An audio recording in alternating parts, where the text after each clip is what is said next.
Hello बच्चों, let's read the question. The DNA molecule to which the gene of interest is integrated for cloning is called. तो इस question में हम gene cloning के process में use होने वाले डीएनए मॉलिक्यूल के बारे में डिस्कस करेंगे। ये डीएनए मॉलिक्यूल एक इम्पॉर्टेंट रोल प्ले करता है जीन ऑफ इंटरेस्ट को कैरी करने और उससे रेप्लिकेट करने में। तो हमारा की कॉन्सेप्ट आ जाएगा DNA molecule used for gene cloning. तो बच्चों जीन क्लोनिंग होता क्या है?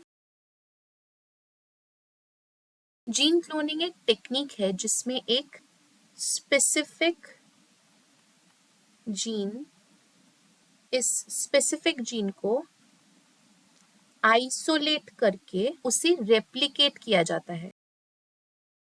इस प्रोसेस में हम एक डीएनए मॉलिक्यूल का यूज करते हैं जो जीन ऑफ इंटरेस्ट को अपने अंदर इंटीग्रेट कर लेता है।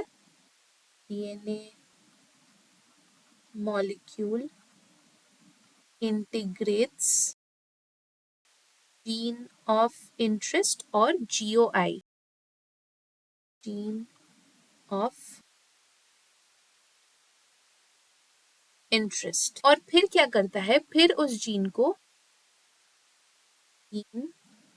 मल्टीपल कॉपीज में प्रोड्यूस करता है।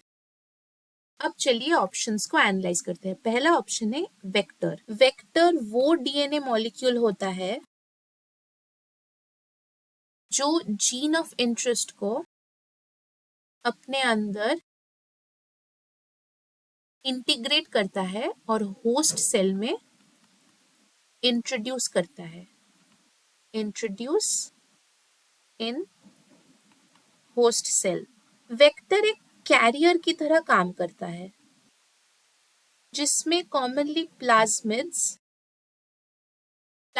बैक्टीरिया में पाए जाने वाले सर्कुलर डीएनए को कहते हैं। वो प्लाज्मिड्स यूज होते हैं। ऑप्शन बी है टेम्पलेट। टेम्पलेट वो डीएनए स्ट्रैंड होता है जो रेप्लिकेशन या ट्रांसक्रिप्शन